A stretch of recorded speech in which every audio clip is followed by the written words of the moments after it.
Good evening, my name is Toby Lepati Mesme, and welcome to episode 17 of MesmePolitics. I hope you're well this evening. Coming up next, our final story of the night will be looking ahead to Dominic Cummings giving evidence to a committee. Some revelations that could potentially be damaging to Boris Johnson, or may just be a load of hot air and a damp squib. Who knows? But first, the Princess Diana situation. There's a big row going on involving the interview Princess Diana did in 1995 with Martin Bashir. And what's being alleged, what seems to have been shown by an investigation by John Dyson, is that Mr. Bashir used unethical, shoddy journalistic practice to get the interview with the late Princess Diana. And as has it basically thus ensued a deluge of tabloid covers attacking the BBC, Tories attacking the BBC, all quarters blaming and attacking the BBC, some people even blaming the BBC for Diana's death. So this is from The Guardian. Boris Johnson has called on the BBC to get its house in order, as a senior minister said damning findings about Martin Bashir's 1995 Panorama interview with Diana means the governance of the BBC and how it operates will have to be examined. Their comments came as the Metropolitan Police said they would assess the contents of John Dyson's report to ensure that no significant new evidence there was no significant new evidence after previously deciding not to begin a criminal investigation. The Prime Minister also added to pressure on the BBC, saying he was obviously very concerned about the report. So the way this has all been reported is wrong. First of all, the tabloids jumping to the defence of Princess Diana is like it's like a wolf jumping to the defence of sheep after they've ripped said sheep to bits. The tabloids contributed, basically, in many ways, caused the late Princess Diana's death. Right, without the tabloid wrangling and haranguing and harassment and threats and abuse, without all that, would the events that led to her sad death have transpired in exactly the same way? I think any dispassionate, informed observer would have to say no. They would not have transpired in the same way. And maybe she'd still be with us. Maybe not, but maybe. The tabloids, above anything else, were the most depraved and craven actors during this era, right? During this time. We all know this. However, what they're now doing, because they have a political agenda... Now, again, I'm no great fan of the BBC. I think the way it's behaved the last few years has been appalling. A mouthpiece for the British state and the ruling class. However, what happened, right? What we're now seeing with the Tories attacking the BBC and the tabloids attacking the BBC, pinning it all on the BBC, is wrong. Now, the BBC, as someone put this very aptly earlier on Novara Media, the BBC has a track record of defending and shielding its stars when they've done really dodgy stuff, right? We know this. There are many historical examples of this.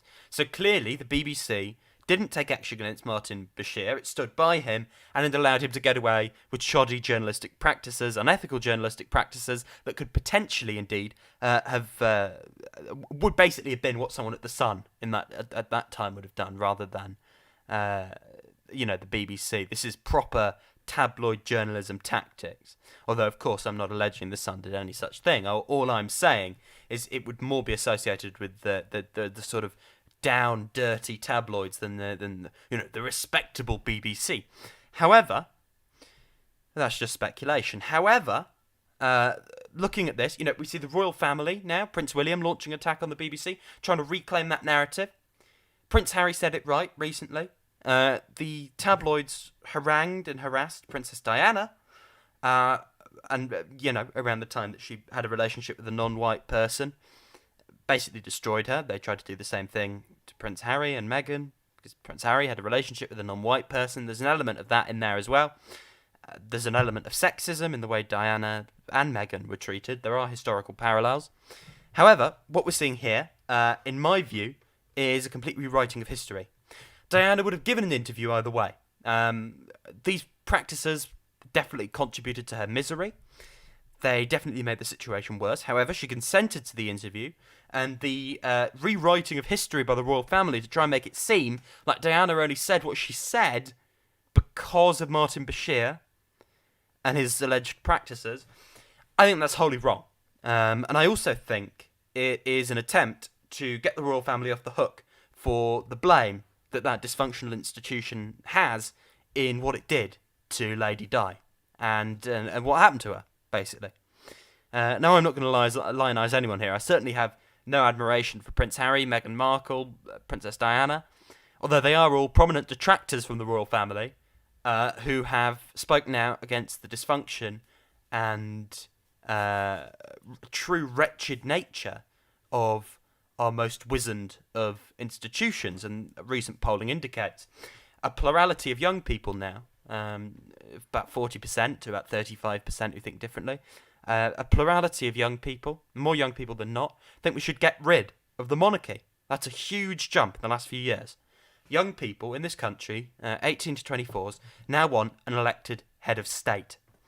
The direction in this country is towards an elected head of state. And the royal family are going to milk this for all they've got to try and exact sympathy upon themselves, cynically using what happened to Diana, get their tabloids off the hook, blame the BBC. Very complicated situation. I'm sure there'll be more on it in the weeks and months to come. And finally today, this is from the BBC. The day's highest profile event next Wednesday will probably be the appearance of the former chief advisor to the Prime Minister, Dominic Cummings, before the joint inquiry into lessons learned from the pandemic by the Health and Social Care and Science and Technology Committees to talk about the government's decision-making. That's at 9:30 in the morning. The focus is expected to be on decision-making in the early months of the pandemic, the scientific evidence available to ministers, border policy, the timing of lockdowns and other restrictions, procurement processes and decisions about community testing and contact tracing.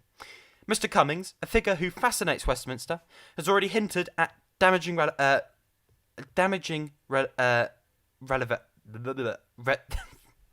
revelations.